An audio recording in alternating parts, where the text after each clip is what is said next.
अस्सलामुअलैकुम, good morning. कैसे हैं आप सब लोग? सबसे आगे में आपको कहेंगे खुश आमदीद, जुम्मा मुबारक। मेरा नाम है आयशा यूसुफ। मेरा नाम है इमरान हसन। आपको कहना चाहिए था हम फिर आ गए। हम फिर आ गए। हम अभी तो गए थे, ऐसा लगता है अभी गए थे अभी आ गए। ये जो लाइफ रूटीन है ना, बड़ी वैसे दिलचस्प चीज़ है समटाइम्स। और सुबह सुबह में बहुत से लोगों को जब एक ही, आपको पता है बहुत सारे लोग आपको सिग्नल्स पे रोजाना मिल जाते हैं, आप उनको जानते नहीं है, अनजाने सिग्नल्स। ऐसा लगता है कि जब आप ऑफिस जा रहे हैं रोज आके उनसे मिलते हैं, वैसे ही वो लोग आपको सिग्नल्स पे भी मिल जाते हैं। और सबकी रूटीन है भाई, खास तौर पे लेट्स सपोज अगर आप बैगर्स को भी देखें ना, अलग सुबह आपको सेम मूड के अंदर वो आएंगे, पहचान लेते हैं आपको। वो भी तो सर कैसे हैं आप? वो भी तो प्रोफेशनल्स है ना, उनका भी काम है, वो भी अलग सुबह आते हैं, रोजाना नॉक करते हैं। और वो लेकिन जब जुम्मे का दिन होता है तो सब वैसे ही बड़े खुश होते हैं। वीकेंड का आगाज होने वाला होता है, हम भी खुश हैं कि हमारा भी वीकेंड है। आई एम श्योर आप लोग भी खुश होंगे। बाय द वे, सुबह उठते साथ ही सबसे पहले क्या चाहिए होता है आपको, कॉफी या टी? अच्छा, मुझे लगता है कि ये दोनों अलग सुबह तो दोनों नहीं लेने चाहिए। खाली पेट नहीं सही होता, डॉक्टर्स मना करते हैं, एसिडिटी हो सकती है। लेकिन बहुत से लोगों को ऐसी एडिक्शन होती है भाई, उनको तो बेड के ऊपर चाय चाहिए, बेड के ऊपर कॉफी चाहिए। और वो जब तक चाय, यू आर अ चाय पर्सन, ओके फाइन। तो बहुत से लोगों की आंखें नहीं खुलती इस हवाले से। अब अगर आंख वैसे आपकी भी नहीं खुल रही थी अभी तक नहीं खुल रही है, अभी तक नहीं खुल रही है, थोड़ा बहुत खुल जाएगी।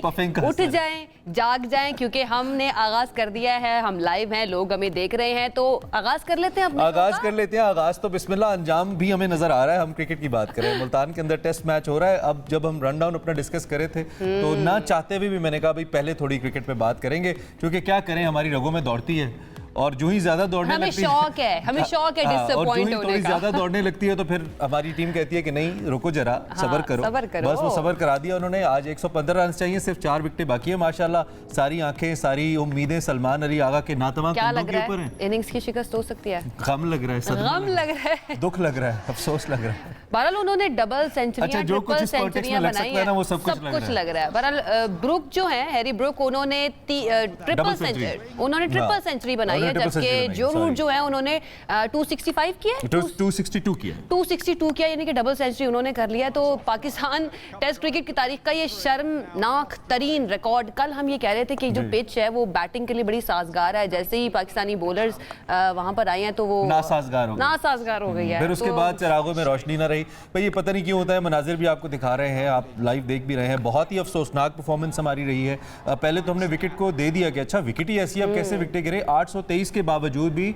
सिर्फ 7 विकेटें गिरी थी, पूरी टीम फिर भी आउट नहीं हुई थी। I mean the interesting part was कि पूरी टीम फिर भी आउट नहीं हुई। और फिर पाकिस्तान ने कहा कि हम आपको बताएंगे कि आउट कैसे हुआ जाता है। वेल, मैं नहीं कहूँगा आप टीम के लिए दुआ करें, जब टीम दवा नहीं कर रही है, लैक ऑफ स्ट्रैटेजी है, लैक ऑफ प्लानिंग है, लैक ऑफ कॉन्फिडेंस है, और जितनी लैकिंग्स हो सकती हैं वो सब है। तो उसके बाद पहली इनिंग में तो हमें नजर आया था कि कुछ अच्छा खेल रहे हैं, हमें खुशी भी हो रही थी। लेकिन जैसे ही दूसरी इनिंग शुरू हुई है, अब्दुल्ला शफीक भी नहीं चले, शान मसूद भी नहीं चले, बाबर आजम का आई डोंट नो आजकल क्या इशू चल रहा है, रिजवान जो है वो भी नहीं चले।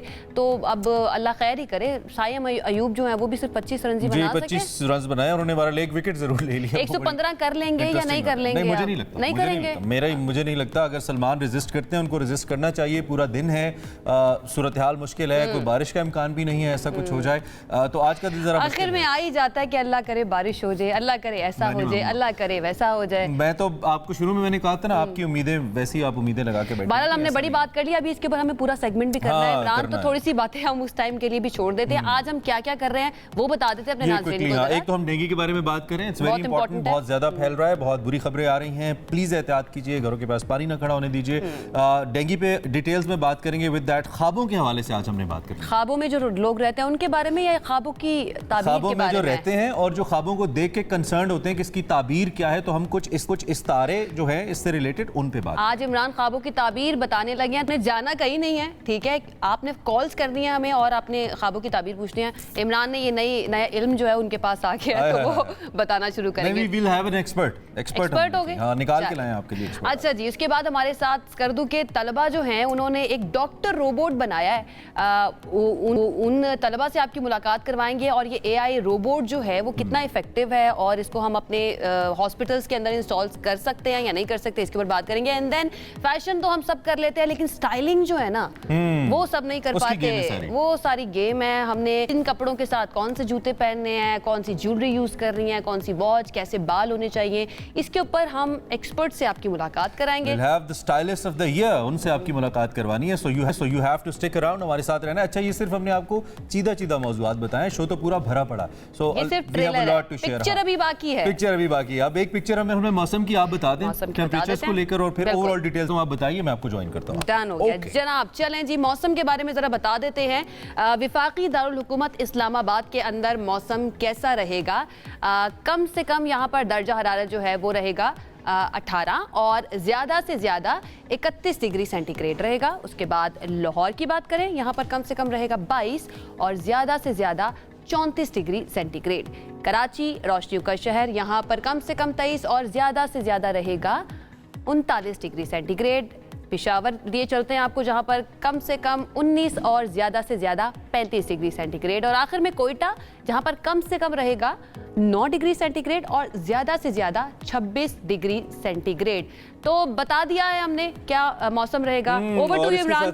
हाँ, आपने तो टेम्परेचर बताया, मैं आपको एक जेनेरिक इन्फॉर्मेशन दे दूं, चूंकि कराची के जो मुख्तलिफ इलाके हैं यहाँ पे बादल बरसे। कल हमने कुछ विजुअल्स भी देखे, स्टील टाउन है, गुलशन हदीद है, मलीर है, यहाँ पे तेज़ हवाओं के साथ बारिश हुई है। जो चीफ मेट्रोलॉजिस्ट सरदार सरफराज साहब हैं, उन्होंने फिर बताया कि जो मानसून हवाएं हैं उनके साथ समंदरी हवाएं ख़त्म हो जाती हैं। अगले 4 से 5 रोज़ तक जो गर्मी की शिद्दत है बहरहाल अक्टूबर के अंदर वो बरकरार रहेगी।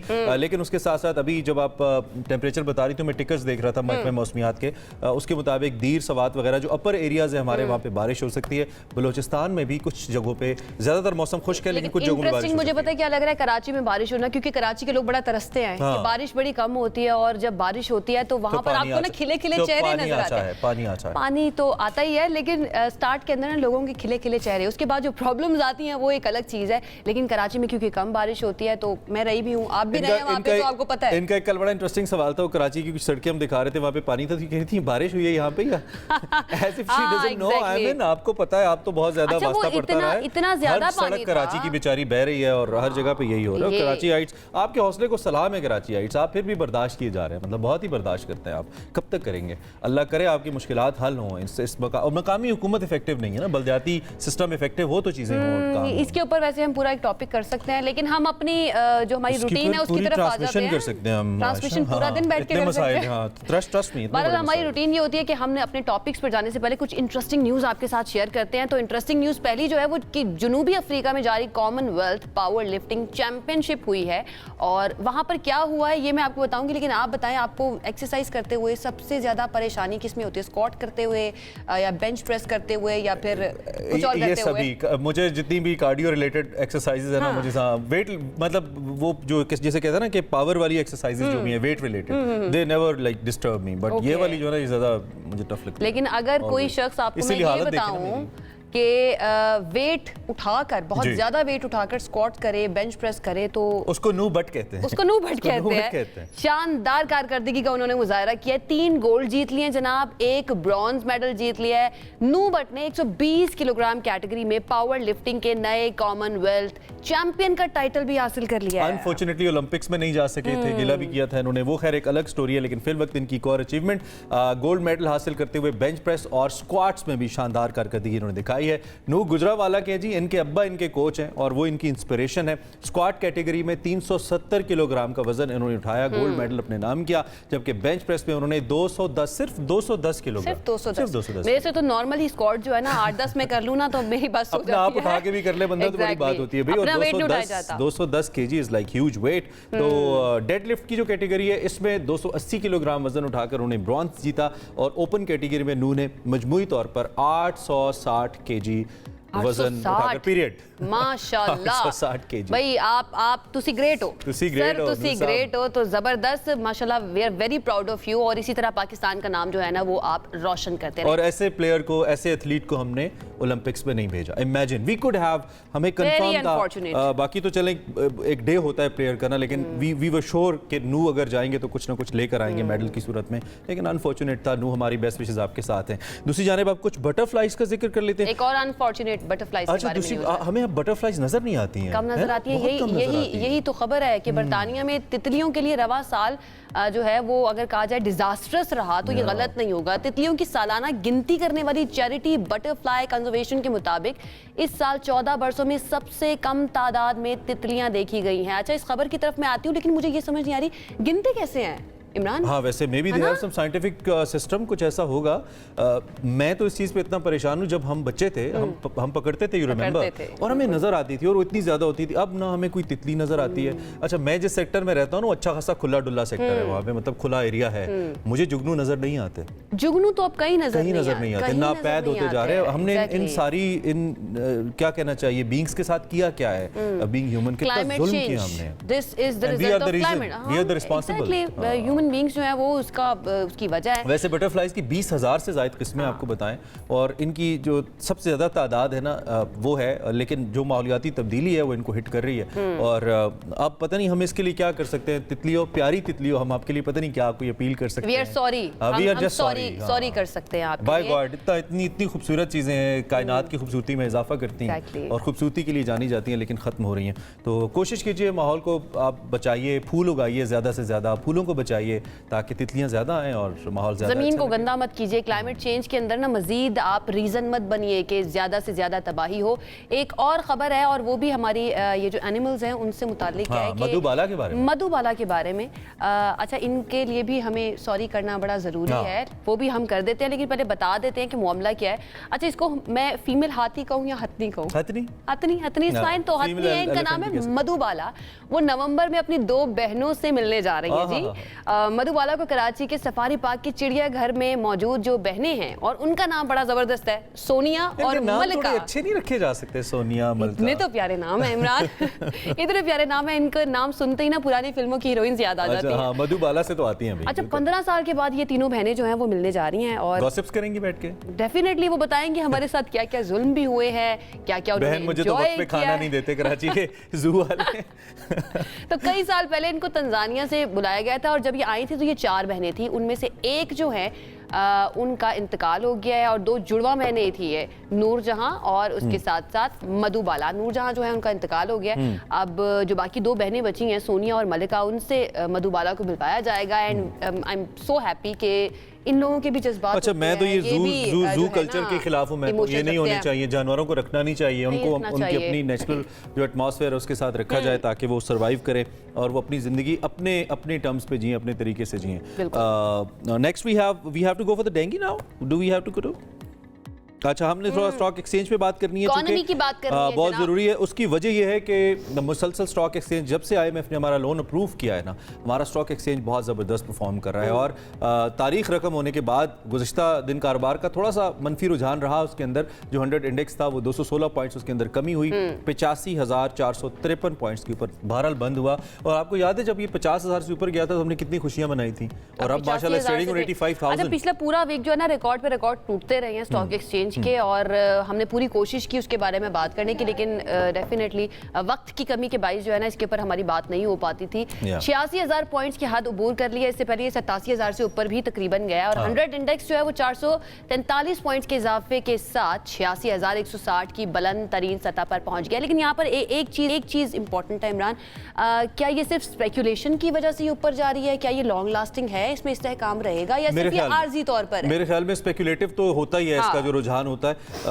पाकिस्तानी मार्केट को अगर देखें फिल वक्त एक पॉजिटिविटी इसलिए भी है क्योंकि अच्छी खबरें आ रही हैं कि IMF से हमारा लोन अप्रूव हुआ कल मतलब इन सेंस कि अब थोड़ा जो इन्वेस्टर कंफर्टेबल हो जाता है कि हम डिफॉल्ट नहीं करने जा रहे। कल वर्ल्ड बैंक की रिपोर्ट आई, उसने भी कहा कि पाकिस्तान क्राइसिस से निकल गया, हमारे जो रिजर्व्स हैं वो बेहतर हुए हैं। मूडीज की रिपोर्ट में भी पाकिस्तान की रेटिंग बेहतर हुई है। SCO का समिट पाकिस्तान में हो रहा है, सऊदी वफ्द कल कोई तकरीबन more than 40 I think MOU sign हुए। तो ये सारी पॉजिटिव खबरें, इससे जो इन्वेस्टर होता है ना उसका एतमाद आता है मार्केट के ऊपर, and that's the reason. Internationally जो इन्वेस्टर्स हैं वो भी उस कंट्री की तरफ बढ़ते हैं जहां पर उनको नजर आ रहा होता है कि चीजें बेहतर हो रही हैं यहाँ पर, और यहाँ पर ये जो पॉलिसीज बन रही हैं ये भी लॉन्ग लास्टिंग होगी और उनको फायदा होगा। तो इसके ऊपर एक्सपर्ट ओपिनियन ले लेते हैं। वजह क्या है इसकी? फरहान बुखारी साहब मौजूद हैं, ही इज एन एक्सपर्ट, उनसे जरा जानते हैं वो हमें किस हद तक मजीद इस बारे में बता सकते हैं, किस जानिब जा रहे हैं। Farhan, thank you very much for joining. Good morning, आप कैसे हैं? ठीक ठाक है?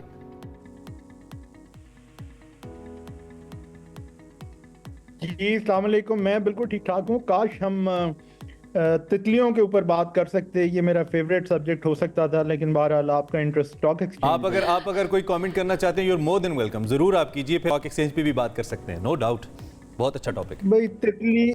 तितली हो या जुगनू हो या और कोई जानवर हो, मसला सारा का सारा ये है कि क्लाइमेट चेंज और हमारा जो तरीका है रहने का, कि एक ज़माना था कि लोग 3 बेडरूम का घर बनाते थे और इर्द गिर्द कोई ना कोई लॉन छोड़ते थे। अब वो 8-8, 10-10 बेडरूम पे बेडरूम चढ़ा हुआ है और कोई लॉन नहीं है। ये बड़े में जगह ये इतने ऐसे मसाइल हैं फरहान साहब, हमने कोशिश की है, हम करते रहते हैं कि हम जज्बात की, आप जैसे व्यूवर्स की, आप जैसे दोस्तों के जज्बात की तर्जुमानी करें और इन मौज़ूआत पे बात करें, लेकिन बड़ा ही लम्हा फ़िक्रिया है। इंशाल्लाह इन डिटेल्स कभी इस पे बात करेंगे। हमने चूँकि तितलियों से आगे जो इकॉनमी है उसका हमने तस्करा किया, तो हम चाहते हैं ज़रा आप बताइए कि ये जो इस वक्त अच्छी अच्छी तितलियाँ इकॉनमी के ऊपर मंडला रही हैं रिपोर्ट्स के मुताबिक, या जो हुकूमत रहेंगी या ये उड़ भी सकती है, ये पूल खिला रहेगा जिसपे तितलियाँ आती रहेंगी, या इस पूल को भी खतरा है? ये सारी की सारी सूरत हाल का लबे लबाब और जो कोर पॉइंट एक है, बुनियादी नुक्ता है, वो ये है कि फिलहाल पाकिस्तान दिवालिये से बच गया है। जो कि 1 साल पहले बहुत वार्निंग्स आती थी कि पाकिस्तान का खुदा न खास्ता डिफॉल्ट होने चला है, लोग श्रीलंका से मुवाजना करते थे, उस कैफियत से हम निकल आए हैं। और उसके नतीजे में एक जो अंग्रेजी इस्तिलाह है फील गुड फैक्टर, यानी एक लोग अच्छा महसूस कर रहे हैं जो बड़े बड़े सरमायाकार हैं, उसकी वजह से स्टॉक मार्केट भी ऊपर जा रही है। लेकिन स्टॉक मार्केट का जो एक बुनियादी काम है कि वहाँ पे लोग आके कैपिटल रेज करते हैं, नई नई कंपनीज जब लगती हैं तो उनके लिए शेयर्स फ्लोट होते हैं मार्केट में, वो बड़ी मुद्दत से पाकिस्तान में नहीं हुआ।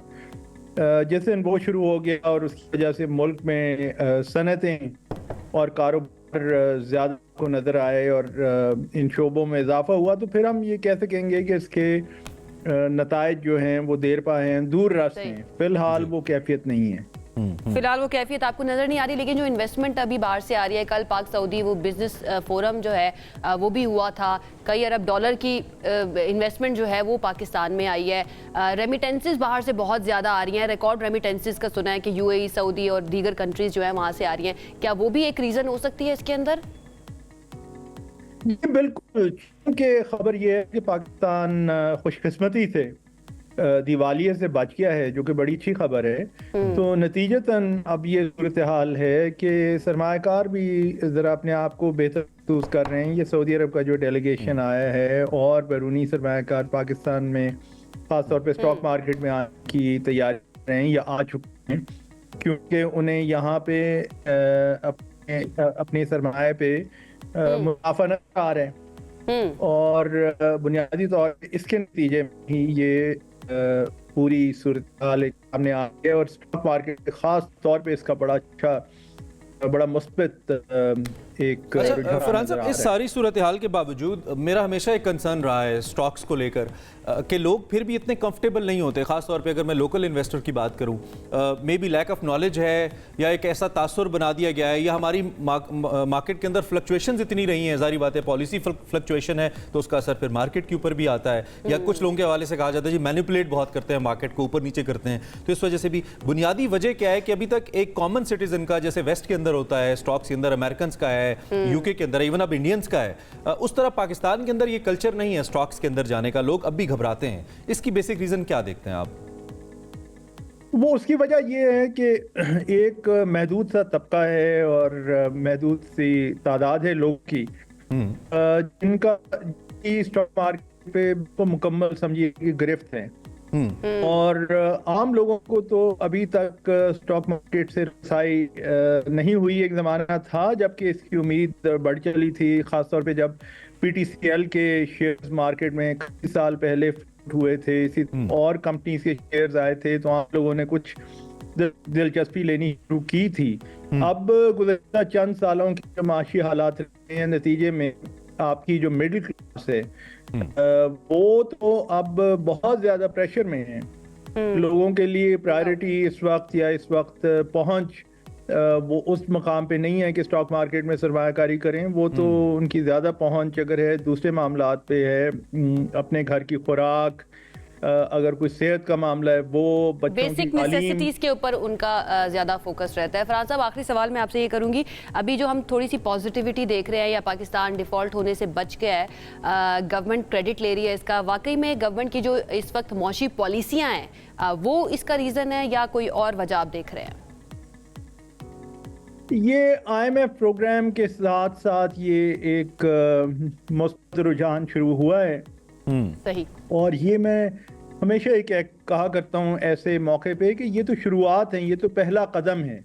अगर हुकूमत समझती है कि जनाब हमने मेला लूट लिया वाली बात है, तो ऐसा नहीं है। अभी तो बहुत कुछ करने की जरूरत है, अभी तो बातें हैं। लेकिन कल की जो डेवलपमेंट थी, कल वो देखा, एक तो मैंने मिफ्ता इस्माइल का एक इंटरव्यू सुना था, हमारे फॉर्मर फाइनेंस मिनिस्टर हैं, उनसे किसी ने MOU के बारे में पूछा कि what do you think about MOU, तो उन्होंने कहा it's nothing, it's just piece of paper. उनके हाँ इस तरह के रिमार्क्स थे एक पॉडकास्ट के अंदर ना, खुद वो रह चुके हैं। तो कल हमने इतने MOUs किए, हम I mean we really value this development के, इतना अच्छा ज़बरदस्त किस्म का वफ्द पाकिस्तान में है और वो ऑब्वियसली इतने सीरियस होंगे कि अपना इतना टाइम निकाल के यहाँ पे आए हैं। लेकिन क्या हम इन MOUs से जो पाकिस्तान वैसे सऊदी अरेबिया हुए हैं, नेचुरल रिसोर्सेज के हवाले से, माइनिंग के हवाले से, आउटसोर्सिंग के हवाले से, हम इनसे उम्मीद रखें फरहान साहब, या आपका भी मिफ्ता से मिलता जुलता ख्याल है कुछ कि नहीं दिल्ली दूरस्त? अब दिल्ली दूरस्त तो है, लेकिन ये पहला अहम कदम है। माजी में देखा ये गया है, एक ज़माने में बड़े चर्चा हुआ था कि जी बिजली के ख़ास तौर पे IPPs के बहुत ज़्यादा और MOUs थे जो कि कभी जिन्हें अमली जामा नहीं पहनाया गया। तो इसी तरह की सूरत हाल ये है कि ये पहला कदम है और पीस ऑफ पेपर को बहरहाल आप रद्दी की टोकरी में तो इस मौके पे नहीं फेंक सकते, क्योंकि आपको ये देखना है कि ये क्या पीस ऑफ पेपर जो है किसी हकीकत में बदलता है कि नहीं। उसके लिए अब मजीद कोशिश की ज़रूरत है। और जैसे मैंने की कि अभी तो शुरुआत है, हुकूमत को भी अपनी इस्लाहात का जाल ज़्यादा वसी करने की ज़रूरत है। कल एक और खबर थी जो कि चलिए, आप फरहान साहब ये कह रहे हैं कि ये पहला कदम है, हमारी उम्मीद और दुआ ये है कि ये कदम ऐसे ही आगे बढ़ते रहें, रुके ना कहीं पर। बहुत शुक्रिया। फरहान बुखारी साहब हमारे साथ मौजूद थे। पाकिस्तान की इकोनॉमी के ऊपर स्टॉक एक्सचेंज की एक्टिविटी तेजी देख रहे हैं, उसकी रीजन हमें बता रहे थे। मैं ये कह रहा था कि हमें जो भी वफ्द बाहर से आते हैं ना, उन्हें कन्वेंशनल मोड्स के ऊपर, जैसे हम पावर की बात करते हैं, टेक्सटाइल की बात करते हैं, ये भी इंपॉर्टेंट है, स्ट्रेंथ है हमारी, एग्रीकल्चर भी है, लेकिन जो नॉन कन्वेंशनल मोड्स है ना, आर्टिफिशियल इंटेलिजेंस है, इंफॉर्मेशन टेक्नोलॉजी है, इस पे इसकी जरूरत है सऊदी अरब जैसे ममालिक को। तो आई थिंक और पाकिस्तान में बड़ा पोटेंशियल है इन ग्राउंड्स के ऊपर। ज्यादा हमारी गवर्नमेंट फोकस नहीं करती इनके ऊपर? मेरे ख्याल में इतना नहीं है जितना होना चाहिए, उतना नहीं है, बार इसके ऊपर करना चाहिए। और हमारी कोशिश ये होती है कि पाकिस्तान के अंदर जो इस मामले में टैलेंट है, IT या AI से मुतालिक, उसमें पाकिस्तान में क्या हो रहा है वो आपको बताते रहें। अगर कोई स्टेक होल्डर भी देख रहा हो तो आई एम श्योर उनको भी थोड़ा आइडिया हो जाए। पहले आप डेंगू का इलाज कर लें मुल्क में, फिर उसके बाद आर्टिफिशियल आप जो है ना उठा के ना हमने जमीन पर रख दिया, रियलिटी चेक दे दिया ना, रियलिटी चेक दे दिया। डेंगू बढ़ रहा है और अभी ताज़ा तरीन जो हम तक फिगर्स पहुंची हैं बहुत खतरनाक है। 3136 केसेस पंजाब में और पिंडी में एक दिन में या पिछले 24 घंटों में 129 केसेस रिपोर्ट हुए। 129 केसेस भाई, बहुत ज़्यादा आपको एहतियात करने की ज़रूरत है। पानी कहीं पर खड़ा ना होने दें। हमारी रिपोर्टर जो है सबा, वो हमारे साथ मौजूद है और सबा को खुद भी रह चुका है डेंगू, तो क्योंकि मुझे भी रह चुका है, अल्लाह करे आपको एक्सपीरियंस ना ही करना पड़े। तो सबा और मैं जो है ना वो रिलेट कर सकते हैं कि क्या बड़ा मुस्कुरा के कह रही है मुझे रह चुका है, तो वो ज़्यादा बेहतर बता सकती है ना कि क्या फील करते हैं। बहरहाल बताइएगा सबा, नंबर्स क्या सामने आ रहे हैं? बहुत ही अलार्मिंग सिचुएशन है, आपको भी रहा है एंड आई नो आप बता सकती हैं कि क्या उस टाइम पे फील होता है, तो जरा बताइएगा क्या क्या जी बताइए। मैं ये तो बिल्कुल नहीं कहूँगी कि डेंगू अच्छा है, क्योंकि डेंगू को भुगत चुके हैं। बिल्कुल अच्छा नहीं है, बहुत आसान सा बुखार और हल्का फुल्का सा बुखार समझते हैं, ऐसा कुछ नहीं है। डेंगू आजकल बहुत ज़्यादा जानलेवा भी बना हुआ है, लेकिन एहतियात बहुत ज़रूरी है। रिपोर्टिंग के दौरान हमें भी डेंगू लग गया, लेकिन इस्लामाबाद का जिक्र करें तो इस्लामाबाद में 1818 केसेस जो हैं वो DHO की रिपोर्ट के मुताबिक जो हैं सामने आए हैं। उसके साथ साथ शहरी और देही इलाकों में देही इलाकों में बहुत ज़्यादा डेंगू के केसेस जो हैं रिपोर्ट हो रहे हैं। 1120 रिपोर्ट अब तक हो चुके हैं और शहरी इलाकों में 800 से ज़ायद केसेस रिपोर्ट हुए हैं। अच्छा, डेंगू के हवाले से मैं बताती चलूँ कि बहुत एहतियात भी करते हैं, पानी नहीं जमा होने देते, लेकिन इस वक्त इस्लामाबाद की जितनी भी हॉस्पिटल्स हैं, जिसमें हम पॉलीक्लिनिक का जिक्र करें, जिसमें हम पिम्स का जिक्र करें, या जितनी भी सरकारी डिस्पेंसरीज़ हैं, वहाँ पर डेंगू के इतने ज़्यादा मरीज़ आए हैं कि पिछले हफ्तों में ये हालात थे कि डेंगू के मरीज़ों के लिए बेड्स की कमी हो गई थी और यहाँ पर हाई अलर्ट भी जारी हुआ था। और इस वक्त सबसे ज़्यादा तादाद जो है ये बताइए सबा कि इस चीज़ को कंट्रोल करने के लिए डेंगू लार्वा जो है इसको कंट्रोल करने के लिए हुकूमत की तरफ से क्या किया जा रहा है? अगर हम ट्विन सिटी की बात करें, वहाँ पर बताइएगा कोई खास इकदामात आप होते हुए देख रही हैं? कुछ किया जा रहा है कि कैंपेन्स चलाई जा रही हैं?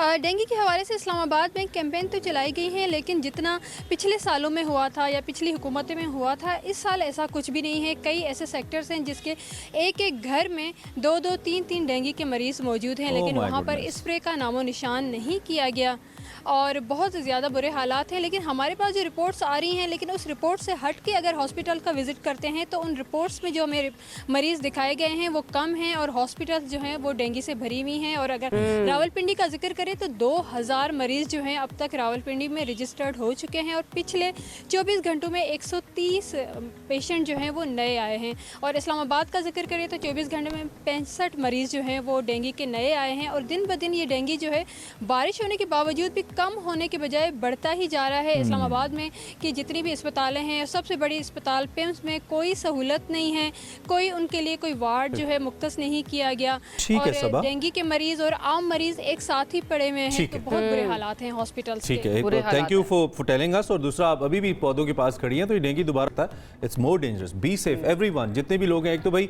बाजू फुल बाजू वाले पूरे कपड़े पहने और शॉर्ट्स ना पहने। लोग शॉर्ट्स पहन के शाम को आजकल वॉक शॉक कर रहे थे, मैं खुद भी इनफेक्ट ये बेहतियाती कर रहा हूं। जो क्रीम्स जो होती है मस्कीटो वो जो है आप लाजमी इस्तेमाल करें और दूर रहें, खास तौर पर शाम के वक्त ये जो ग्रीनरी वाली प्लेसेस होती है। और पानी कहीं पर खड़ा मत होने दें। अगर पानी खड़ा हुआ है, आपने घर में भी यूज करना है, उसको ढक के आपने रखना है। अपने आप को जितना हो सकता है बचाएं, क्योंकि ये बहुत ही ज्यादा खतरनाक है। जिनको हुआ है वो अंडरस्टैंड कर सकता है, जिनको नहीं हुआ दुआ करें कि उनको ना हो। और थोड़ा सा बजट अपना अगर बढ़ा के आप स्प्रेज वगैरह, क्योंकि स्प्रेज भी उतने महंगे हैं, इतनी महंगी उसकी वो बॉटल्स जार्स मिलते हैं, लेकिन अगर थोड़ा सा कर लें, आपकी जान से कीमती नहीं है। हमें पता है आपके बजट ऑलरेडी बड़े इलाज से बेहतर है, इलाज से बेहतर है, तो जरूरी है। चलिए, हमारा काम था आपको बताना। इससे पहले कि हम ब्रेक लें, जब हम ब्रेक से वापस आएंगे आयशा, तो क्या होगा? हमने बतानी है आपको आपके ख्वाबों की ताबीर। अगर आप जानना चाहते हैं, हम आज आपको बता के छोड़ेंगे। आपने हमसे पूछना है, हमें कॉल करनी है, हम आपको बताएंगे। हमारे साथ एक्सपर्ट भी मौजूद होंगे और मैंने सुना है कि इमरान के पास भी ये इल्म आ चुका है और इसके साथ पॉलिटिकल सिचुएशन जो है मुल्क की, उसके बारे में भी आपको अपडेट करेंगे, क्योंकि अपडेट करना आपको हमारा काम है। मेरी ताबीर कितनी ठीक होगी इसकी कोई गारंटी नहीं है, बता मैं दूंगा। हमारे मुल्क की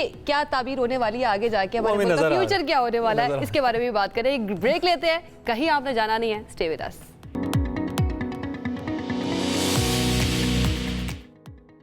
मैंने देखा है बहारों में चमन को जलते, है कोई ख्वाब की ताबीर बताने वाला? वाह वाह, अहमद फराज। आपने आगाज ही जो है ना, ब्रेक के बाद जो आगाज है, जिक्र ख्वाबों का करेंगे। जैसे परवीन फूलों की खुशबू की शायरा है, मुझे लगता है फराज ख्वाबों के शायर हैं। ख्वाबों को बहुत अच्छा एड्रेस किया उन्होंने बास शेरों के अंदर, तो ऐसे ही कुछ है। ख्वाबों का जिक्र करेगी तो फिर फराज का जिक्र तो आएगा, बिल्कुल आएगा। और ख्वाबों का आपने जिक्र कर दिया है, तो हमने पहले थोड़ा सा ट्रेलर तो दे दिया था कि ख्वाब क्यों जरूरी है आज हमारे शो के लिए, क्योंकि आज हमने बात कर दी है ख्वाब के बारे में कि ख्वाबों की ताबीर वाकई में होती है या नहीं होती, क्योंकि इसके बारे में भी काफ़ी थॉट्स पाई जाती है ना कि ख्वाब जो है आपके सबकॉन्शियस या अनकॉन्शियस से कुछ चीज़ें जो हैं रात को सोते हुए आ जाती हैं। कुछ लोग बड़ा मानते भी हैं कि रात को मुझे ख्वाब आया ये, तो इसका मतलब ये होता है, तो इसके मुताबिक मैंने प्लान करना है। वो भी है, कल शब्द देखा मैंने चांद जर हो गया। अच्छा, वो चांद आप पोएट्री से बाहर निकला है, मुझे ख्वाब लगा, पोएट्री से बाहर निकला है आप। तो ख्वाबों की दुनिया में अच्छा, जागती आंखों से भी कुछ लोग देखते हैं, सोती आंखों से भी, लेकिन हमारे पास आज एक ऐसी एक्सपर्ट मौजूद है। एक तो वो ये क्लेम करती है भाई पाकिस्तान में प्रॉपर जिन्होंने इस इल्म को पढ़ा है, ये वो पहली खातून है। एक तो हम उनसे आपका तारुफ कराएंगे, दूसरा वो ये कहती है कि it's not just about dreams, बहुत सारी चीजों पे उनका काम है, एस्ट्रोलॉजी पे है, पामिस्ट्री पे है, लेकिन आज हम फोकस ख्वाबों की ताबीर बताने वाली बनानी है। अगर कोई ख्वाब ऐसा है जो कि आपको बार बार आता है, होता है ना कुछ लोगों को रिपीटेडली, अगर ऐसा कुछ है आयशा, तो आप इनसे पूछ सकती हैं। हमारे साथ समराना शाह मौजूद हैं ऑल द वे लाइव, और उनसे हम पूछेंगे ख्वाबों की ताबीर के बारे में। Samrana, good morning, how are you? Thank you so much. I'm super good. Thank you for having me. बस उस शेर की ताबीर, हमें शेर की तशरीह तो मिल गई है, कोई ख्वाब की ताबीर बताने वाला तो है, समराना, सबसे पहली बात तो हम आपसे जानना चाहते हैं कि क्या हम, जैसे आयशा ने कहा कि जी कोई थॉट्स हैं जो रिपीटेडली आपके जहन में रहती हैं और फिर ख्वाब बन के आपके सामने आती हैं, क्या ऐसा है या नहीं? ख्वाब वाकई कोई इंडिकेशन है? कुछ तो कहते हैं कि ये फ्यूचर की इंडिकेशन नहीं, कुछ कहते हैं कि ये इल्हाम और वही का कुछ 43वां कोई दर्जा, इस तरह की भी एक बात है। डिफरेंट थॉट्स पाई जाती है इस बारे में। समराना जरा बता दीजिए ख्वाब के बारे में कि ख्वाब वाकई में कोई पैगाम देना चाहते हैं, कोई पोशीदा पैगाम है, फ्यूचर की इंडिकेशन है, या फिर हमारे सबकॉन्शियस के अंदर जो थॉट्स होते हैं बिखरे हुए वो कुछ बना के हमारा दिमाग हमें दिखा देता है रात को सोते वक्त? बिल्कुल जी, ड्रीम इंटरप्रिटेशन की अगर बात की जाए ना तो साइकोलॉजिकली भी दिस थिंग इज प्रूवन कि जो हमारी सोल है, साइंटिफिकली भी प्रूवन है कि हमारी सोल जो है वो बाकायदा ट्रैवल करती है। तो जब सोल ट्रैवल करती है तो सूरत में क्या होता है, आपको ड्रीम्स आते हैं। अब क्या है कि कुछ तो ऑब्वियसली हमारे सबकॉन्शियस में जो चीज़ें पड़ी होती हैं, सपोज हम लोग आजकल सोशल मीडिया यूज़ करते हैं, मोबाइल यूज़ करते हैं, तो जो चीज़ हम देखते हैं वो ही हमारे ख्वाबों में रिपीट होती है। वो चीज़ें होती हैं या वो चीज़ें जो कहीं ना कहीं हमारे सबकॉन्शियस में पड़ी होती हैं, उनके भी ड्रीम्स आते हैं। इसमें भी हम इसको जो है वो डिफरेंट कर देते हैं, लाइक दो हिस्सों में बांट लेते हैं। मोस्टली हम उन ख्वाबों को सच्चा कंसीडर करते हैं जो कि आपको बार आते हैं, लाइक एक ही ख्वाब का जो है वो आपको बार बार आना, और ये बहुत ऑथेंटिक है। अच्छा, क्यों होता है समराना, ऐसा क्यों होता है बार बार एक ख्वाब अगर आए जा रहा है? तो इसके पीछे वाकई में कोई मैसेज होता है हमारे लिए, कुछ चेंज करने की ज़रूरत होती है हमें? इसके पीछे क्या मामला है, ज़रा ये बताइएगा।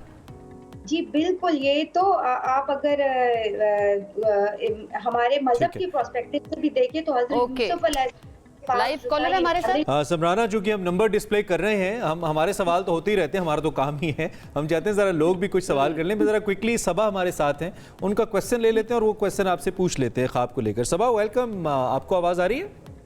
जी बिल्कुल आ रही है। राइट सबा, आप प्लीज क्वेश्चन कीजिए। यू आर फ्रॉम इस्लामाबाद, बताइए। जी सबसे पहले तो मैं आयशा और इमरान आपको कंग्रेचुलेट करूंगी कि आपका शो मैं फर्स्ट टाइम देख रही हूँ। Thank you. It's a very good show, you are doing very good.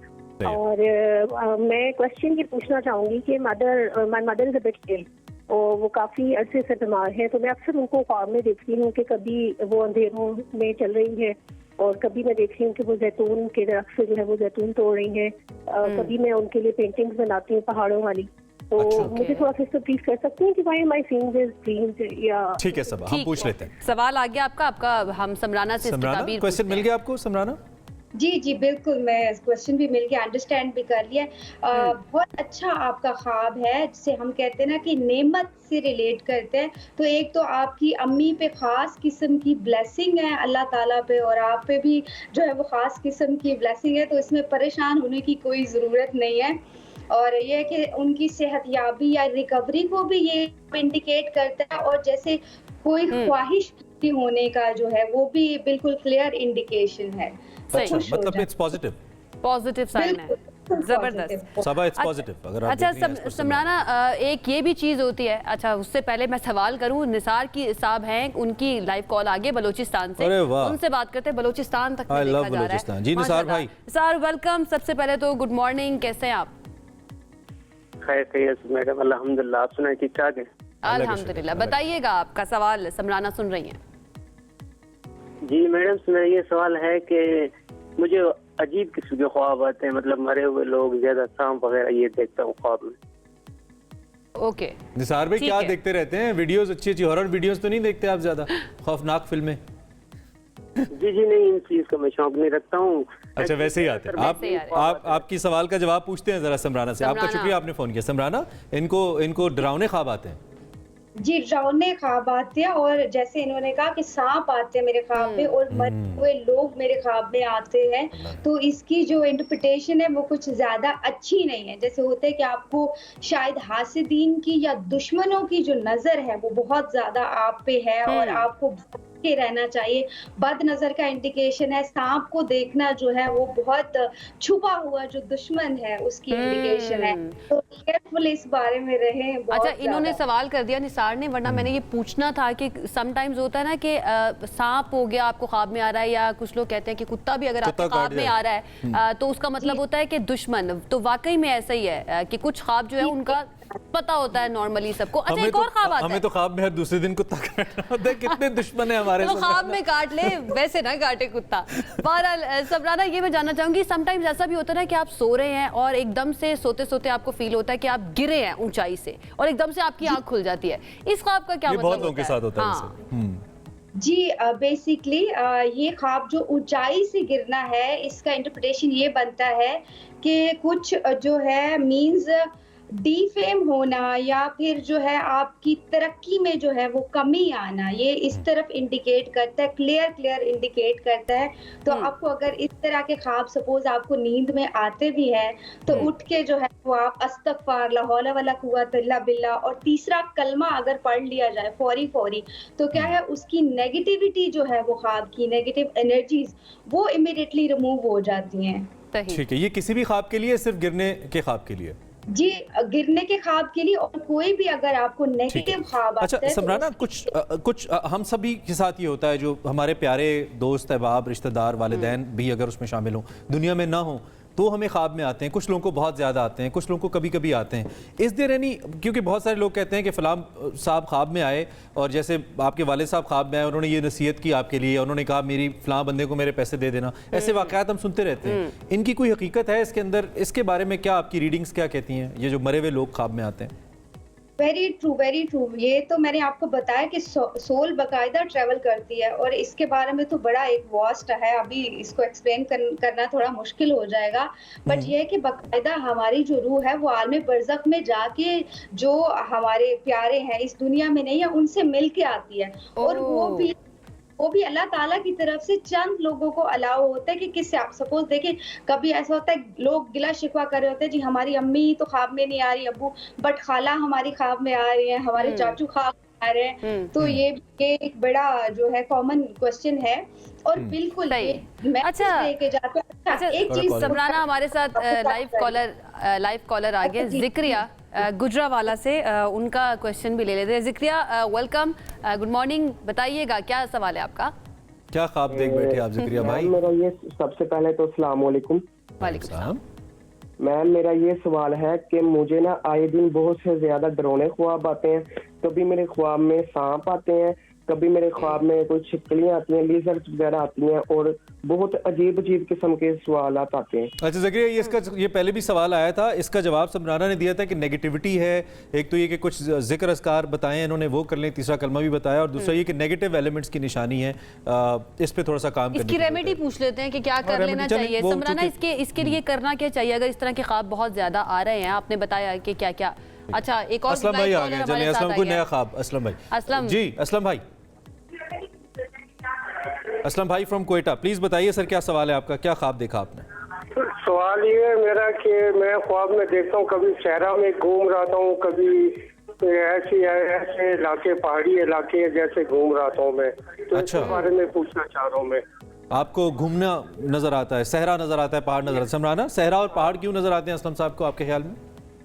सब मैं ये बोल रही हूँ कि बेसिकली क्या है, या तो ख्वाब इनको अगर रिपीटेडली आ रहे हैं बहुत ज्यादा, तो मींस कोई परेशानी आगे जाके फ्यूचर में आ सकती है, या कुछ चीजें जो है वो इनको पिंच करें, या फिर आप अगर डिप्रेशन में जाते हो या एंजाइटी भी अगर आपको होती है तो उस सूरत में भी इस तरह के ख्वाब जो है वो आपको ऑन एंड ऑफ आते हैं।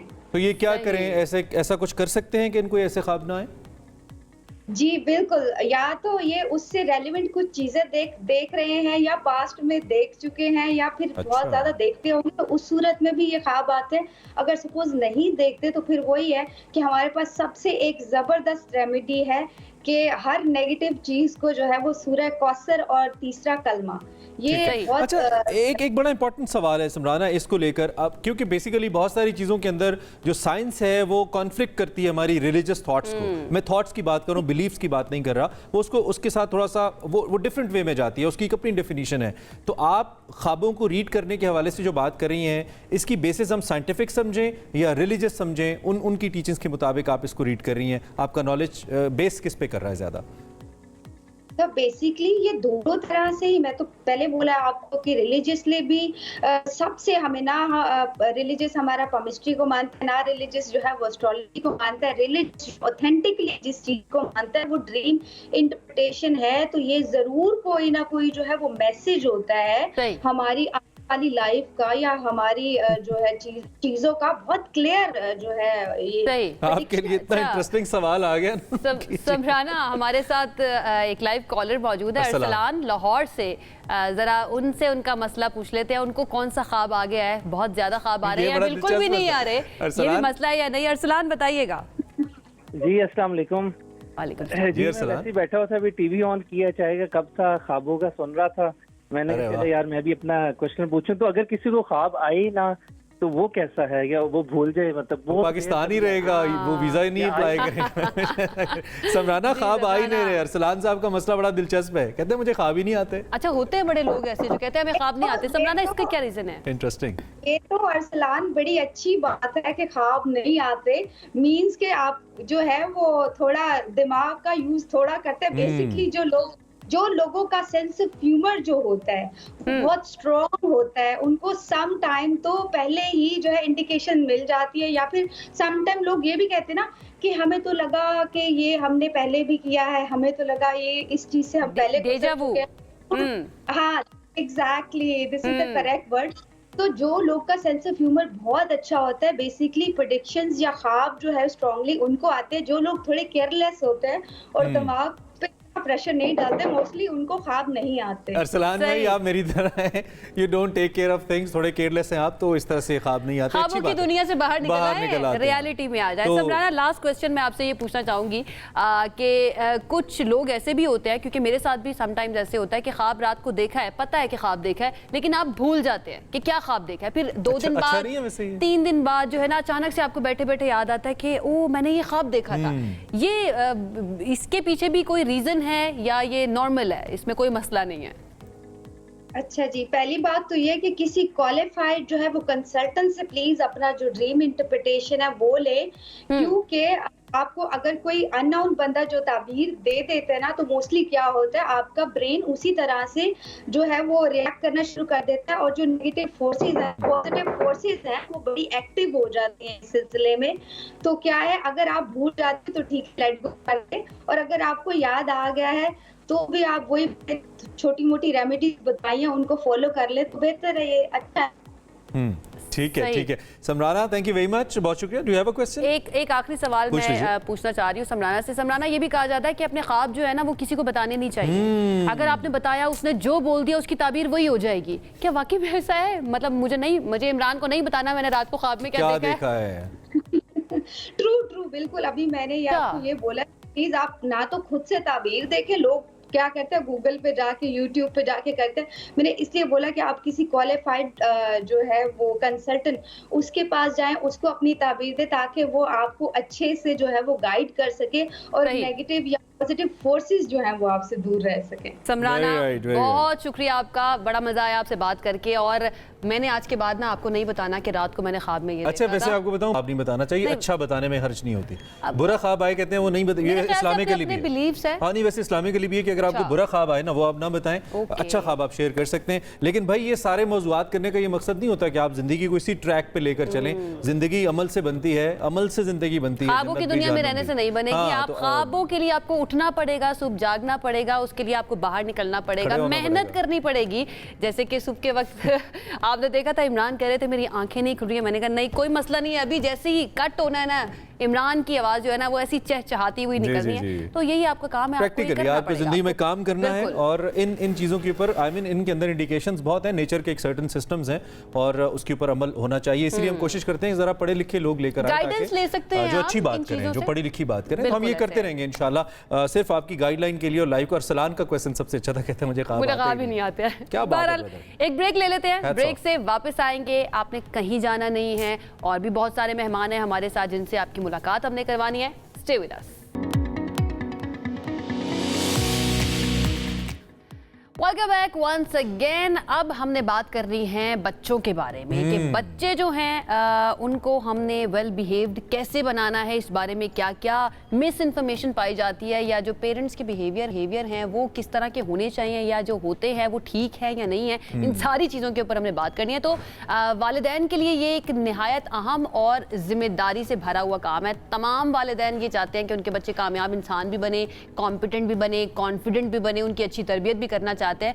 लेकिन कुछ वालिदैन जो होते हैं वो इस मामले में कुछ ज्यादा ही कॉन्शियस हो जाते हैं। अच्छा, आजकल की जो खास तौर पे यंग मदर्स का जो बिहेवियर देखा गया है, चूंकि एक सेंस ऑफ कंपटीशन बहुत ज्यादा है सोसाइटी में, तो ऐसा लगता है कि बच्चे के ऊपर बहुत ही यंग एज के अंदर एक ओवरबर्डन उसको कर दिया जाता है इन टर्म्स ऑफ मैनर्स। अच्छा, मैं इसकी बड़ी कॉमन एग्जांपल एक लेता हूँ। अक्सर घर में मेहमान बैठे होते थे, हम छोटे बच्चे होते थे, आज सामने बिस्किट्स पड़े हैं, पेस्ट्रीज पड़ी हैं, खाने को दिल कर रहा है, खा नहीं रहे, अम्मी उधर से घूर रही हैं, हाँ अम्मी घूर रही हैं। अब मुझे ये लगता है कि अगर बच्चा उस वक्त कुछ खाना चाहता है और वो बच्चा है खाना चाहता है, तो I think one should let him eat. लेकिन अम्मियाँ शायद ये कहती हैं, समझती हैं कि नहीं ये मैनर्स के खिलाफ है, फिर ऐसी कई और चीजें होती हैं। अब इसमें वाकई कुछ चीजें मैनर्स के अंदर आती हैं, लेकिन क्या वो चीजें आती हैं जिसको हम भी बतौर मैनर ट्रीट कर रहे होते हैं? It's a very critical kind of कीन सब्जेक्ट। तो हमने कहा जरा इस पे बात करते हैं। हमारे साथ लेके हैं जो कि बाय प्रोफेशन साइकोथेरेपिस्ट हैं, हमारी रहनुमाई कर पाएंगे, हम इनसे जरा सीखने की कोशिश करते हैं। आप इनको देखते रहते हैं हमारे शो के अंदर। Thank you Tahira, good morning. Good morning, कैसे हैं आप? I am good, thank you very much. सबसे पहले तो यही सवाल है हमारा कि हम मैनर्स को डिफाइन कैसे करें। आई मीन एक मदर जो खुद अपनी सेंस के मुताबिक एक चीज को मैनर के दायरे के अंदर समझ रही हैं, उसी को रिस्पेक्ट करें, कॉम्प्लीमेंट करें या नहीं,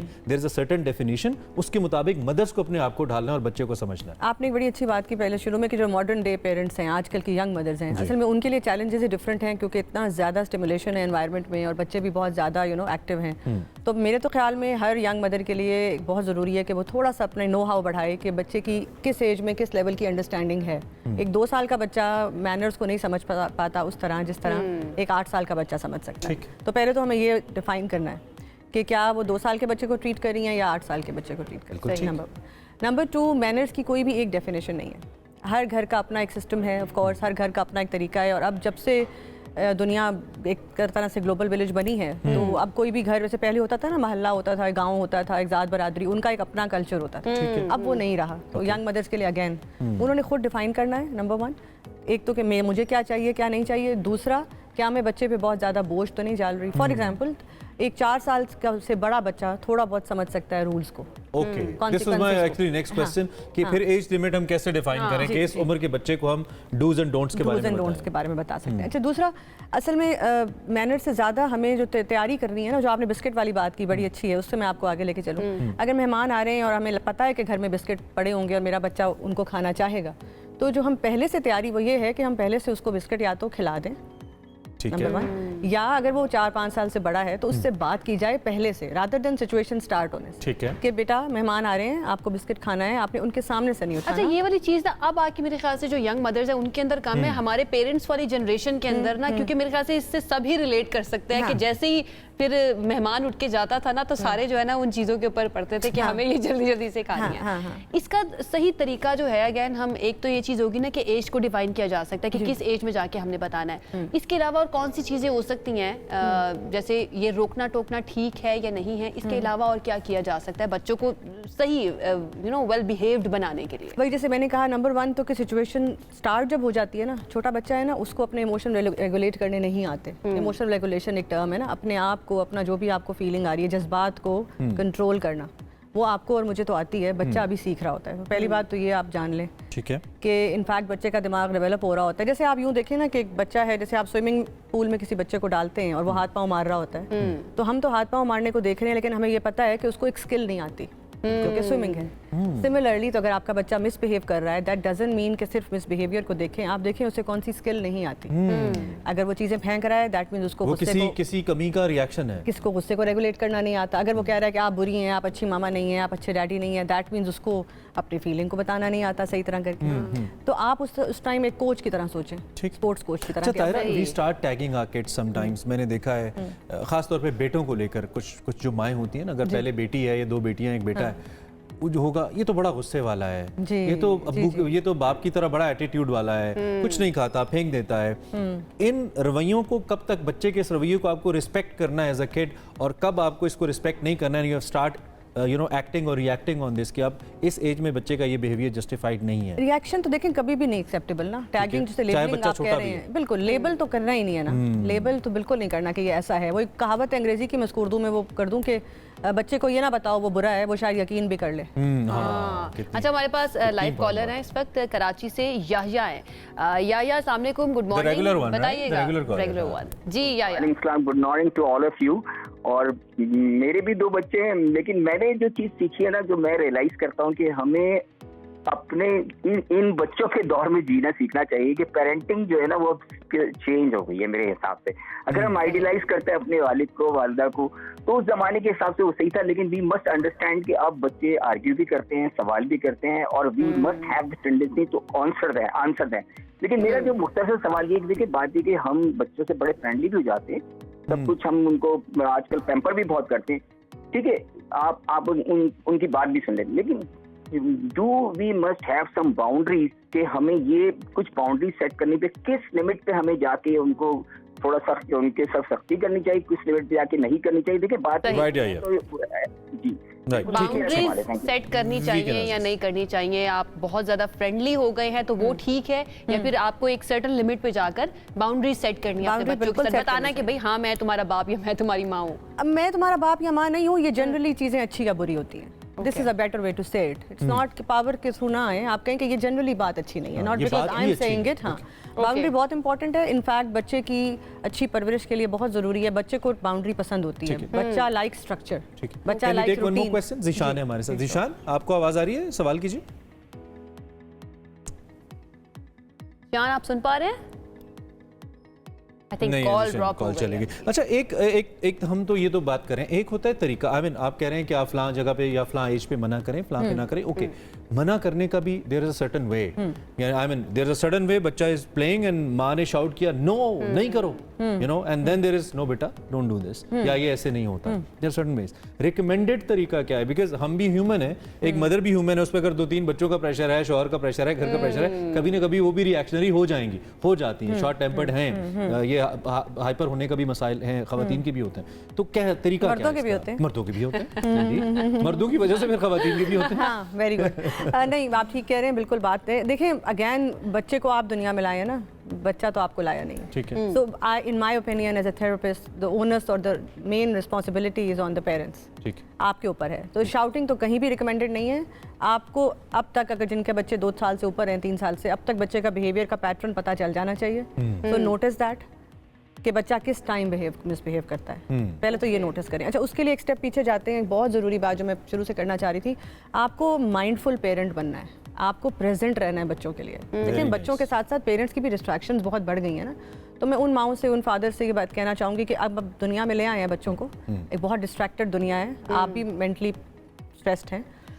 तरीके ढूंढें कि किस तरह मैं अपने बच्चे के साथ प्रेजेंट होकर, मतलब मैं उसके साथ बैठी तो हूँ, लेकिन क्या मैं अपने फ़ोन पे हूँ, क्या मैं किचन में बिजी हूँ, क्या मैं टीवी देख रही हूँ, या मैं सब कुछ छोड़ के उसको देख रही हूँ, उसके साथ एक और सवाल बहुत ज़रूरी है, चाहूँगी आपसे।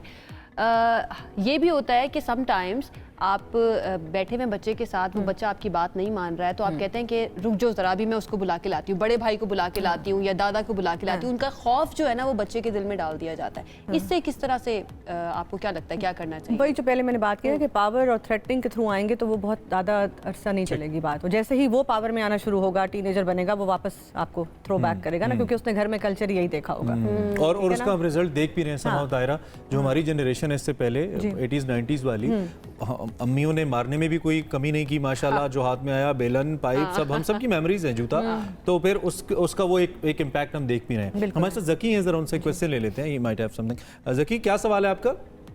जी अस्सलाम वालेकुम सर। वालेकुम सलाम सर, मेरा ये क्वेश्चन है कि मींस के मिसाल के तौर पर अगर वालिदैन की अलहदगी हो जाती है तो बच्चों पर क्या बुरा असर डलता है, ये मेरा क्वेश्चन है प्लीज। अगर माँ बाप में अलहदगी हो जाती है? जी जी।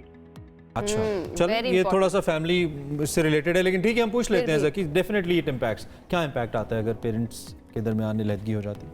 अगेन ऑफ कोर्स बच्चे को, जैसे मैंने पहले बताया था ना, स्ट्रक्चर पसंद होता है, रूटीन पसंद होता है। तो अलहदगी का सबसे पहला इफेक्ट ये होता है कि बच्चे का सुबह का जो एक स्ट्रक्चर है, घर का माहौल है, घर की रूटीन है, वो चेंज हो जाती है। तो ऑफ कोर्स छोटा बच्चा रिएक्ट करता है, तो ऑफ कोर्स वो अपने बिहेवियर में शो करता है, उसको हमारी तरह बात करना आता नहीं है, बल्कि एडल्ट्स को भी कई दफ़ा बात बताना नहीं आता तो बिहेवियर में, तो ऑफ कोर्स उस पर नेगेटिव इम्पैक्ट होते हैं। लेकिन ये इस पर मेरा ख्याल है पूरा एक शो होना चाहिए कि किस तरह माँ बाप उन इफेक्ट्स को कम कर सकते हैं। अगेन जो बर्डन है, जो बोझ है, वो माँ बाप पे है।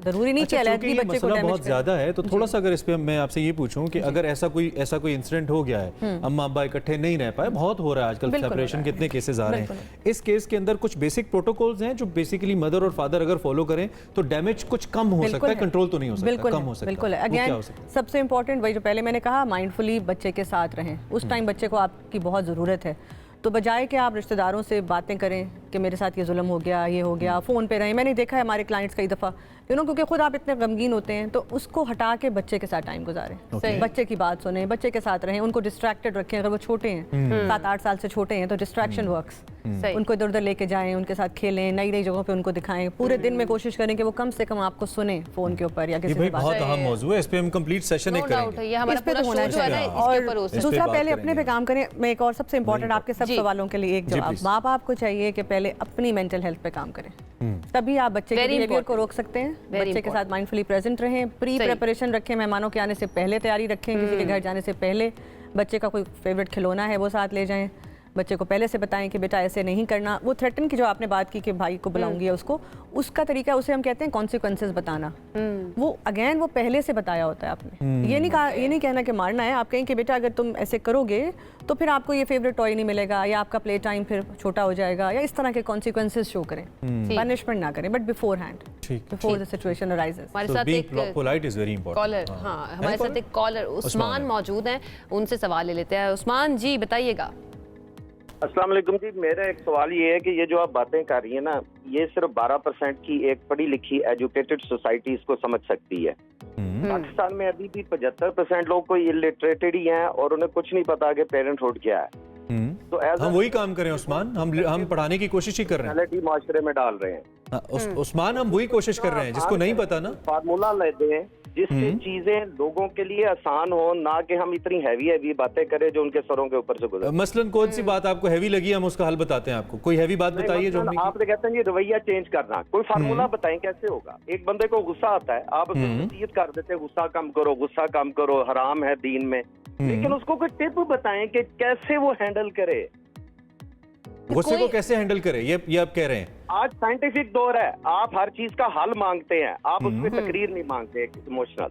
नहीं देखिए, इसका कोई मेडिसिन तो है नहीं ना, आपको भी पता है उस्मान कि ये मेडिसिन, साइकोलॉजी में कोई तरीका तो होगा। ठीक है, आप गॉट योर आंसर। मैं सिर्फ इस पे ये कहना चाहता हूँ कि इस पे कोई मेडिसिन तो है नहीं ना। अगर आपको पता है कि आपको गुस्सा आता है और आप उसका इजहार भी करें, तो इसका मतलब है आपको पता है एक काम आप ऐसा करें जो ठीक नहीं है, तो अल्टीमेटली मुझे मेरे रवैये पे उस्मान काम करना होगा ना। कोई डॉक्टर या साइकेट्रिस्ट आके मेरे अंदर से तो उसको नहीं निकालेगा। I would have to work, मुझे कुछ मस्बत करना होगा, चाहे आप रिलीजियस की तरफ जाएं, मेडिटेशन करें, नेचर की तरफ जाएं, तो ये अल्टीमेटली मेरा अपना डिसीजन है। व्हाट डू यू से तायरा ऑन दिस? मैं इनका सवाल का बड़ा सिंपल जवाब दूंगी, क्योंकि बच्चों के मामले में दूंगी। एंगर अगेन उस पर एक अलग शो हो सकता है, एंगर मैनेजमेंट पे। अभी अगर बच्चों के टुवर्ड्स, जो बच्चों की तरफ उस्मान साहब कह रहे हैं एंगर किस तरह कम करें, तो उसके लिए वही मैंने बेसिक मिसाल आपको बताया, एक तरीका कि बच्चे के पास ये छोटा है, ये मेरा बच्चा है, मैं इसको इस दुनिया में लाया हूँ, नंबर 1।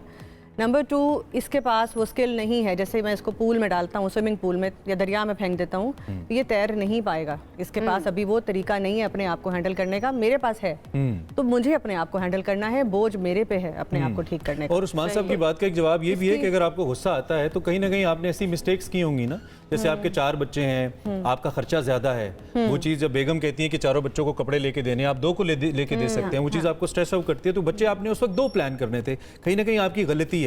उस गलती को वो तो आप रिवर्स नहीं कर सकते, बट अल्टीमेटली आप उस पर काम कर सकते हैं। एंगर मैनेजमेंट के लिए आपको एक्सपर्ट्स के पास जाना चाहिए। I have lots of answer for you Usman, but I wish हमारे पास टाइम होता तो हम जरूर इस पे बात कर सकते हैं। आपकी अवेयरनेस के लिए इस तरह के हम एक्सपर्ट्स को बुलाते हैं, आपके सवाल जो है वो हम इन एक्सपर्ट्स के सामने रखते हैं ताकि आपके लिए आसानी हो सके। और अगर आपका ज्यादा मसला है तो आपको खुद एक्सपर्ट के पास जाना चाहिए, क्योंकि यहाँ पर बैठकर थेरेपी नहीं हो सकती है। बहुत शुक्रिया, हमारे साथ तायरा साहिबा मौजूद थी। आई एम श्योर जो यंग मदर्स हैं हमारी, उनको बड़ी हेल्प मिली होगी। बहुत सारे लोग जो हैं वो इस बारे में नहीं जानते हैं कि कहाँ तक अपने बच्चे को आपने रिस्ट्रिक्ट करना है वेल बिहेव बनाने के। और इसमें जो कि हमने खास तौर पे यंग मदर्स की बात की, वो बेटियां हैं एक वक्त में, यानी कि आज की जो हमारी बच्चियां हैं उन्होंने ही कल यंग मदर्स या मदर्स बनना है, और उन्होंने मुआशरे को फिर आगे लेके जाना है। वैसे कहते हैं कि जब आप एक बेटी को पढ़ाते हैं, एक बच्ची को पढ़ाते हैं, तो आप एक कौम को पढ़ाते हो। किसी ने कहा था ना, आप मुझे पढ़ी लिखी माएँ दें, मैं आपको पढ़ी लिखी कौम दूंगा। ख़वातीन की तालीम जो है वो मुआशरे की तरक्की के लिए निहायत ज़रूरी है, और लड़कियों की जो तालीम तालीम न सिर्फ इनफरादी तरक्की का आयशा जरिया है बल्कि पूरी कौम का माशरे की तरक्की का जरिया बनती है। बिल्कुल ऐसे ही मुल्क की खुशहाली और तरक्की की कुंजी अगर हम इसको कहें ना तो गलत नहीं होगा, लेकिन बहुत ही अनफॉर्चुनेट है, बदकिस्मती है कि पाकिस्तान में लड़कियों की प्राइमरी से सेकेंडरी स्कूल तक की जो तालीम है उसमें नुमाया कमी देखने को मिल रही है। इजाफा होना चाहिए, कमी हो रही है। खासतौर पर 10 से 12 साल की उम्र की बच्चियां जो हैं उनका स्कूल छोड़ना एक बहुत बड़ा मसला बन गया है। तो हमें बहैसियत कौम तालीम के फ़रोग पर तवज्जो देने की ज़रूरत है, क्योंकि तालीम याफ्ता ख़वातीन जो हैं वो ना सिर्फ मईशत में फ़ाल किरदार अदा कर सकती हैं बल्कि अपनी फैमिली के लिए भी, और जो सिनफी इम्तियाज़ जो है वो जो हमें देखने को मिलता है उसको चैलेंज करने की सलाहियत भी रखती हैं। तो इट्स वेरी इंपॉर्टेंट अपनी बेटियों को लाजमी आप स्कूल भेजें, क्योंकि अगर वो पढ़ी लिखी नहीं होंगी तो वो अपने बच्चों को किस तरह से तालीम जो उनकी ज़रूरी है, तरबियत जो उनकी ज़रूरी है वो कैसे कर सकेंगी। तो इट्स वेरी और हमें समझने की ज़रूरत है ना कि एक बेटा जो है उसकी ग्रूमिंग, उसकी तरबियत इनफरादी है। एक खातून की, एक बच्ची की तरबियत या तालीम इज्तमाई है, because she has to make a family. तो दिस इज़ मोर इम्पॉर्टेंट, न सिर्फ कि आप ज़रूरत के तहत पढ़ाएं बल्कि उन पर इन्वेस्ट करें। This is what I always say, invest in your daughters, this is very important. एक अच्छा मैसेज था, हमने कहा हम आपके साथ शेयर करें। अब एक क्विक ब्रेक ले लेते हैं बिकॉज बहुत ज़रूरी है ब्रेक किसी भी चीज़ के लिए। तो एक ब्रेक लेते हैं, ब्रेक के बाद आपको दोबारा ज्वाइन करते हैं। आई होप आप हमारे साथ ही stay with us. Welcome back. सुबह से आगे में एक मरतबा फिर से आपको कहेंगे खुशामदीद, और अब वक्त है आपको अपडेट करने का कि हमारे मुल्क के अंदर सियासी तौर पर, हुकूमती तौर पर क्या चल रहा है, कौन क्या कर रहा है, क्या चल रहा है, क्या चल रहा है, चल क्या रहा है, वही बताने लगी हूँ। आप सब्र, रुको जरा, सब्र करो। बहरहाल हमारी जो ऑडियंस है, हमारी जो व्यूअर्स हैं वो बहुत ज्यादा अपडेटेड है, जैसे कि हम ब्रेक पे भी बात कर रहे थे। हम तो कहते हैं ना क्या चल रहा है, अपडेट करते हैं। हम तो कहते हैं क्या चल रहा है, लोग कहते हैं चल क्या रहा है, चल क्या रहा है। ये तो बताओ, पर्दे के पीछे कुछ तो है जिसकी पर्दादारी है। लेकिन चले मुल्क की सियासी मंजरनामा जो है वो बता देते हैं आपको कि मुजव्विज़ा आईनी तरमीम जो है उसके बारे में बात की जा रही है, बार बार की जा रही है। ये मसला हल होने का नाम ही नहीं ले रहा है। इस सिलसिले में आज पार्लियामेंट की खुसूसी कमेटी का इजलास बुला लिया गया। इस इजलास की सरबराही सैयद खुर्शीद शाह पीपल्स पार्टी के रहनुमा करेंगे, जिसमें इस आईनी तरमीम के मुसव्वदे पर हतमी मुशावरत की जाएगी। मुसव्वदे का मसला क्यों नहीं हल हो रहा है? मुसव्वदे का मसला, इस सेगमेंट का टाइटल है मुसव्वदे का मसला। खैर, इजलास में नून लीग, पीपल्स पार्टी, JUI समेत दीगर आम नुमाइंदे शामिल होंगे और देखते हैं इस पर इन कैमरा इजलास है। तहरीक इंसाफ के रहनुमा असद कैसर को भी इतला दी गई है, बैरिस्टर गौहर साहब हैं, उमर अयूब साहब हैं, उनकी भी शिरकत मुतवक्के है। डेवलपमेंट है वैसे कि PTI भी शामिल होगी, PTI शामिल तो वो हो रहे हैं। अब निगोशिएशंस कहाँ तक होती हैं ये बड़ा अहम नुकता है। दूसरी जानिब कल जो एक अहम मुलाकात हुई वो नवाज शरीफ साहब और बिलावल भुट्टो के दरमियान हुई। It was a high level meeting. दोनों जो पार्टी रहनुमा एक दूसरे से मिले। बिलावल साहब ने एक्चुअली तारीफ की नवाज शरीफ साहब की पॉलिटिकल विजडम की। उन्होंने कहा कि हम आपके एक्सपीरियंस के, तजर्बे की कदर करते हैं। फिर चार्टर ऑफ डेमोक्रेसी जो इनकी मदर ने former prime minister Nawaz Sharif साहब के साथ साइन किया था, उसका भी तस्करा आया बीच में कि उसको भी इंप्लीमेंट करने के लिए इक़दामात करने हैं। और दूसरी जानिब MQM भी अपनी कुछ रिजर्वेशंस रखती है। MQM कहती है कि यह वक्त है यहीं पे हम अपनी जो शराइत है वो भी मनवा सकते हैं। वो कह रहे हैं कि आपने आईनी तरमीम अगर करनी है ना तो उसके अंदर हमारे पॉइंट्स जो है उनको भी आपको शामिल करना पड़ेगा। आर्टिकल 140A में भी वो कहते हैं कि आपको तरमीम करनी पड़ेगी। नून लीग और MQM जो है वो तैयार है, बाकी सियासी जमातें जो हैं उनको भी ऑन बोर्ड लेंगे, ये MQM की तरफ से कहा गया है। होने क्या जा रहा है, क्या वाकई में आईनी तरमीम हो जाएगी? और एक और बड़ा इंपॉर्टेंट सवाल मैं सोच रही हूँ कब से कि ये जो आईनी तरमीम है इससे अवाम का क्या फायदा होगा? आपका और मेरा क्या फायदा होना है? अवाम के नुमाइंदों का फायदा होगा ना। आप अगली बात समझे। वैसे कभी भी मैं सोचता हूँ ये सारा चूचू का मुरब्बा बनाया था उस वक्त, इतनी अब MQM सब कभी JUI की मिन्नतें, कभी MQM की मिन्नतें, सोचते तो होंगे कि हमने क्या किया। हमारे साथ आमिर इलियास राना साहब मौजूद है। Thank you very much sir, thank you very much for joining us. Senior सहाफ़ी हैं, तज्ज़ियाकार हैं और इस शो में हमारी आमिर साहब से पहली बार मुलाकात हो रही है तो अच्छा लग रहा है। आमिर भाई, सबसे पहले तो आप हमारे सामने अपना तज्ज़िया रखिए सारी सूरत हाल के ऊपर, जो करंट डेवलपमेंट्स है। कल जब शहरी रहमान से पूछा गया कि क्या ये सब कुछ 25 से पहले हो जाएगा तो उन्होंने कहा हो भी सकता है, क्यों नहीं। तो आपका क्या टेक है इस पर? वो अगर कुछ सोच के करते तो आज हम यहाँ तो ना होते जो भी लोग सोचते हैं। तो पहली बात तो ये है। फिर MQM पे बात कर लें। MQM का लॉलीपॉप होगा और ज्यादातर यही होगा कि जी चूंकि मुसवदा तो बहुत बड़ा था और आपकी तजावीज भी आ गई हैं तो इंशाल्लाह ये सिलसिला अब चलता रहेगा और उसमें हम आपकी तजावीज को नेक्स्ट स्टेप पे देखेंगे। फिलहाल जो बहुत जरूरी चीजें हैं हम उनको कर रहे हैं कि जैसे फेडरल कॉन्स्टिट्यूशनल कोर्ट है, वफाकी आईनी अदालत है, हम उसको बनाना चाह रहे हैं क्योंकि मुल्क बड़े मसाइल में है। सही। अच्छा, ये बात जो हम करते हैं ना कि आम आदमी का मसला, बिल्कुल ठीक बात है, लेकिन इशू ये है कि हमारे जजों ने भी आम आदमी के 27 लाख केस रखे हुए अपने पास। क्या आम आदमी उसमें नहीं आता कि हमारी अदलिया का सिस्टम ही सारे का सारा मैनिपुलेट हुआ है।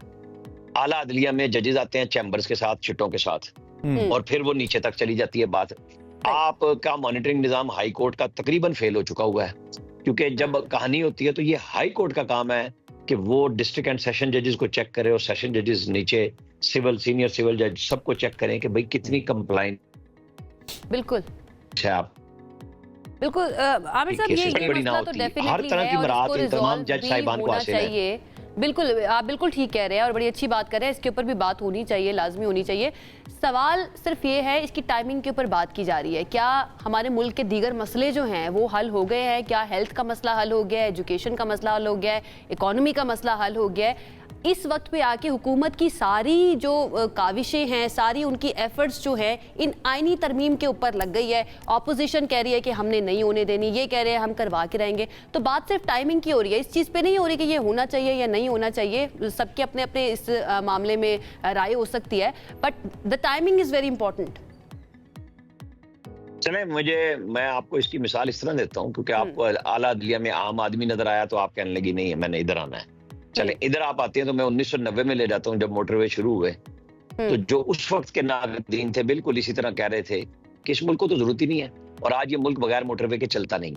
और जहां कमी है, हैदराबाद, सक्खर, सब कह रहे हैं अब इसको क्यों नहीं मुकम्मल कर रहे, इसको शुरू करें और इसे मुकम्मल करें। ये मसले हैं हमारे यहाँ मेट्रो बस चले तो कहते हैं जी वो हेल्थ नहीं बनी, स्कूल नहीं बने। ये इश्यूज चलते रहते हैं। जब मसाइल बेपना हो तो जो चीज हो रही है उसके ऊपर बात हो जानी चाहिए। टाइमिंग के ऊपर तो हमेशा मसला है। 6 से अगर चल रही है बात कॉन्स्टिट्यूशनल कोर्ट की, और आपने 18वीं तरमीम की, उस वक्त आपने नहीं किया, 63A या 62(1)(f) में आपको मार पड़ी, आपने सारी जिंदगी के लिए नाअहली ली, तो आपको जवाब में ताना दिया गया कि 63(2) आपको उड़ाने के लिए 18वीं तरमीम में कहा गया था, आपने नहीं उड़वाई। उस वक्त आप इसके पासबान बन गया है, आपको आज इसकी डज पहुंची है। यही है ना हमारे यहाँ। तो चले, जो हो रहा है उसके ऊपर बात करते हैं कि क्यों हो रहा है। हमारे यहाँ सुप्रीम कोर्ट में हमेशा से एक तकसीम रही है। सुप्रीम कोर्ट और मिलिट्री एस्टेब्लिशमेंट मिल के खेलते रहे हैं, और बाकी सब उनके साथ फुटबॉल बने रहे हैं कि उनको किक्स पड़ती रही हैं। इस दफा अदलिया थोड़ी सी अलग हुई है, वो फौज से अलग चल रही है, और मसाइल बहुत बढ़ गए हैं। इसलिए सीधी सी बात है। इस पे एक बड़ा अहम नुकता है ना, ठीक है, इस पे बड़ा एक अहम नुकता है। ओब्वियसली हम इस पे बाहर आ चुके, बात कर चुके हैं, तो गत कलामी की माजरत। अब मैं जो बात करना चाह रहा हूँ वो कानून साजी के लिए होमवर्क की है।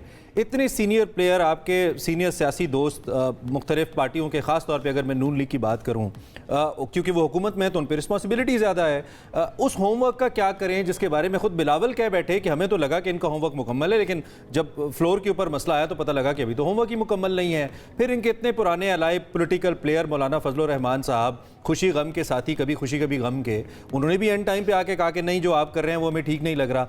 अब क्या हुआ कि ड्राइविंग सीट से उठा दिया गया शहबाज शरीफ साहब एंड कंपनी को, और खुद पीपल्स पार्टी अब आ गई ड्राइविंग सीट पे, कहते हैं हम ये बस अच्छी चला सकते हैं, ये सफर सही तय कराएंगे। इस पे आप नून लीग की पॉलिटिकल स्ट्रेटजी पे तो कमेंट करें ना, वो क्या देखते हैं आप? तो आप मौलाना फजलुर रहमान पे पहले कर लेना, आपके पहले फिक्रे का दूसरा हिस्सा मैं पूरा कर देता हूँ कि वो कह रहे हैं तारा पम कभी खुशी कभी चलती है सियासी जमातों में। मौलाना फजलुर रहमान के साथ पीटीआई ने क्या कुछ नहीं किया, आज वो उनकी इक्तदा में मुक्तदी बनी है, नमाजें पढ़ रही है, ठीक है। और मौलाना फजलुर रहमान जिनसे नाराज थे अपने इत्तेहादियों से, वो भी उनके घर पे मुसलसल चक्कर लगा रहे हैं। सियासत इसी चीज का नाम है कि आपने टाइमिंग का इंतजार किया तो अब आपकी बल्ले बल्ले है, आपको आपके वोट चाहिए। बहरहाल आईनी तरमीम डिटरमिन है गवर्नमेंट के तमाम इत्तेहादी, जिसमें पीपल्स पार्टी इस वक्त आगे जा रही है। मौलाना फजलुर रहमान का जिम्मा उन्होंने लिया है। कल भी उन्होंने यही कहा है कि हमें एससीओ के फौरन बात कर लेनी चाहिए। कुछ लोगों की राय अभी भी मैं आपको बताऊं ये है कि कल या परसों में ये तरमीम कर ली जाए, और उसके लिए जो सेनेटर्स हैं हुकूमत के, एक जो पीपल्स पार्टी के राना महमूदुल हसन पहुंच चुके हैं, और अब्दुल कादिर को कल ह्यूस्टन से जहाज चढ़ा दिया गया कि वापस आ जाए। हालांकि उन्होंने अभी न्यूयॉर्क जाना था। पीपीपी का लीडिंग रोल के अंदर आना इस आईनी मुसव्वदी की शक्ल को भी कुछ तब्दील करेगा, उस पर भी कुछ असरात होंगे अगर बिलावल इसको लीड करते हैं, वो टैग करते हैं। आप ये समझें कि ये सब मिलजुल के खेल रहे हैं। अगर आपसे नाराज सर यही से बात शुरू हुई थी ना आमिर साहब, यहीं से बात शुरू हुई थी जिसके ऊपर आप ले गए थे कि इस मामले के ऊपर आवाम को नहीं लाना चाहिए, ये सब मिलजुल कर खेल रहे हैं, सब खेले जा रहे हैं और आवाम जो है उसका कोई सोच नहीं रहा है। बहरहाल बहुत शुक्रिया, आपने हमें सुबह के वक्त दिया। वक्त हमारे पास खत्म हो गया, अदरवाइज हम अपनी गुफ्तगू जो है इसको थोड़ा सा मजीद बढ़ाते। आपसे मुलाकात जो है वो पीर को होगी। मैं कल कहने लगी थी वीकेंड आ गया है, अपने वीकेंड को अच्छी तरह से एंजॉय करना है और उसके बाद हम मंडे को मुलाकात करेंगे इंशाल्लाह नए टॉपिक्स के साथ। अपना बहुत ख्याल रखिए। अल्लाह हाफ़िज़। Have a great weekend. Allah Hafiz.